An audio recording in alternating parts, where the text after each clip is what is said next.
नमस्कार, आदाब, सलाम। मैं सरवत ख़ान अपने फिरदौस कंप्यूटर से। समझ इंसान किसी दूसरे इंसान को जिस नज़रियात से देखता है और उस रिश्ते को वो उस तरीके से समझना शुरू कर देता है। एक लफ्ज़ है कि मानो पत्थर पत्थर है और मानो पत्थर भगवान है। सारा खेल समझ का होता है, नज़रियात और आस्था का होता है।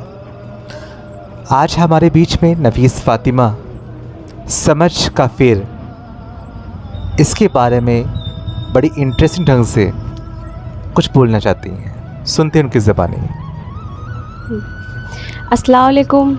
मैं नफीस फ़ातिमा फिरदौस कंप्यूटर की स्टूडेंट हूँ। मैं आज आप लोगों को समझ के फेर के बारे में कुछ बताना चाहूँगी।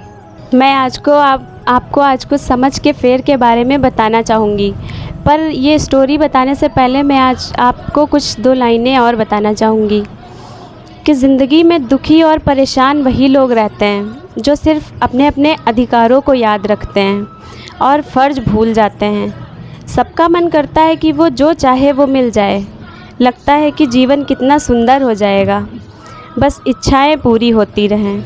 जब हम बच्चे थे तो यही सोचते थे कि माँ बाप को तो देना ही है जो हम मांगे, उनका तो फ़र्ज़ बनता है।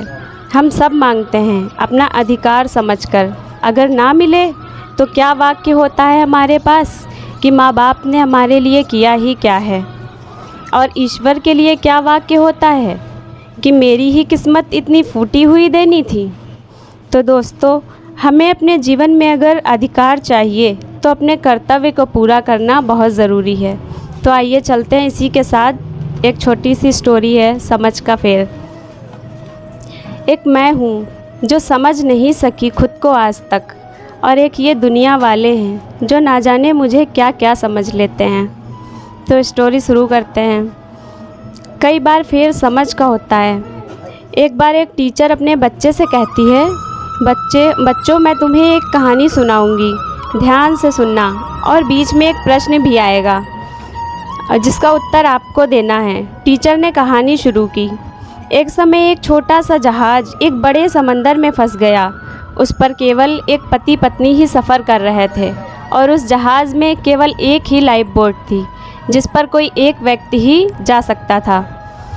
तो पति दौड़कर उस लाइफ बोट में बैठ गया और पत्नी को उस जहाज़ में छोड़ दिया। पत्नी पीछे से चिल्लाई और चिल्ला कर वो बार बार कुछ कह रही थी। टीचर इस क्वेश्चन, तो बच्चों बताओ पत्नी क्या कह रही थी। सारे बच्चों ने एक साथ जवाब दिया कि पत्नी यही कह रही होगी कि तुम बेवफा हो, तुम मुझे प्यार नहीं करते। पर एक बच्चा बहुत चुपचाप और उदास बैठा हुआ था। टीचर ने उसके पास जाकर कहा, तुम भी जवाब दो, उदास क्यों हो। तब उस बच्चे ने कहा, पत्नी ने चिल्लाकर कहा होगा कि हमारे बच्चे का ख्याल रखना। टीचर हैरान थी और बोली, बच्चे क्या ये कहानी तुमने पहले कभी सुनी है, क्योंकि पत्नी ने यही कहा था। तुम्हें कैसे पता। बच्चे ने जवाब दिया कि मैंने ये कहानी कभी नहीं सुनी। हाँ, पर मेरी माँ ने मरते वक्त यही कहा था कि मेरे बच्चे का ख्याल रखना। क्या बात, बहुत सुंदर। उसका जवाब एकदम सही था। टीचर ने कहानी आगे बढ़ाई। जहाज़ डूब गया और उसकी पत्नी मर गई। वो व्यक्ति बच गया और उसने अपनी बच्ची की अच्छे से परवरिश की। कई सालों बाद उस व्यक्ति की भी मृत्यु हो गई और उसकी बेटी बड़ी हो गई। तो उस व्यक्ति की मृत्यु के बाद बेटी को अपने पिता के सामान से एक डायरी मिली जिसमें उसने अपनी पत्नी के लिए लिखा था। उसने लिखा था कि मैं तुम्हें बहुत प्यार करता हूँ। उस घटना का भारी एहसास लेकर मैं कैसे जी रहा हूँ ये सिर्फ मैं जानता हूँ, क्योंकि तुम्हारी बीमारी आखिरी स्तर पर थी। तुम सिर्फ कुछ दिनों की मेहमान थी। बहुत सुंदर। अगर बेटी की परवरिश की चिंता ना होती तो उस दिन मैं भी तुम्हारे साथ उसी जहाज़ में समंदर की गहराइयों में डूब गया होता। बहुत सुंदर, बहुत बढ़िया बात। तुम्हें उस दिन यूँ अकेला ना छोड़ता। तो कहानी ख़त्म हुई। सारी क्लास चुप थी। वो कहानी के अंदर की शिक्षा को समझ चुकी थी। इसीलिए कभी भी किसी भी घटना को सतही तौर पर देखकर कभी निष्कर्ष न निकालना। हर कहानी के 3 पहलू होते हैं। पहला वो जो आप देखते, सुनते और समझते हैं। दूसरा वो जो दूसरे देखते, सुनते और समझते हैं। और तीसरा जो सच होता है। क्या बात, बहुत सुंदर, बहुत सुंदर, बहुत सुंदर। इसी कहानी की भावना को लेकर मैंने कुछ लाइनें लिखी थी अपने माँ और पिता के लिए। माँ संवेदना है, भावना है, एहसास है। माँ जीवन के फूलों में खुशबू का वास है। माँ रोते हुए बच्चे का खुशनुमा पलना है। तो पिता मरुस्थल में नदी या मीठा सा झरना है। माँ लोरी है, गीत है, प्यारी सी थाप है। माँ दुआ में शामिल है, मंत्रों का जाप है। तो पिता आँखों का सिसकता हुआ किनारा है। माँ गालों पर पप्पी ममता की धारा है। तो पिता झुलसते दिनों में कोयल की बोली है। माँ मेहंदी है, कुमकुम है, सिंदूर की रोली है। तो पिता कलम है, दवात है और स्याही है। माँ ईश्वर की स्वामेत गवाही है।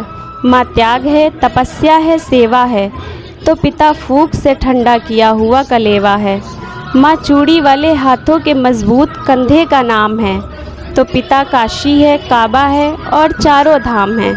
माँ चिंता है, याद है, हिचकी है। माँ बच्चे की चोट पर सिसकी है। माँ चूल्हा, धुआं, रोटी और हाथों का छाला है। तो पिता जिंदगी की करवाहट में अमृत का प्याला है। माँ पृथ्वी है, जगत है, धुरी है। और माँ और पिता के बिना इस सृष्टि की कल्पना ही अधूरी है। Thank you. बहुत सुंदर, बहुत सुंदर, बहुत सुंदर।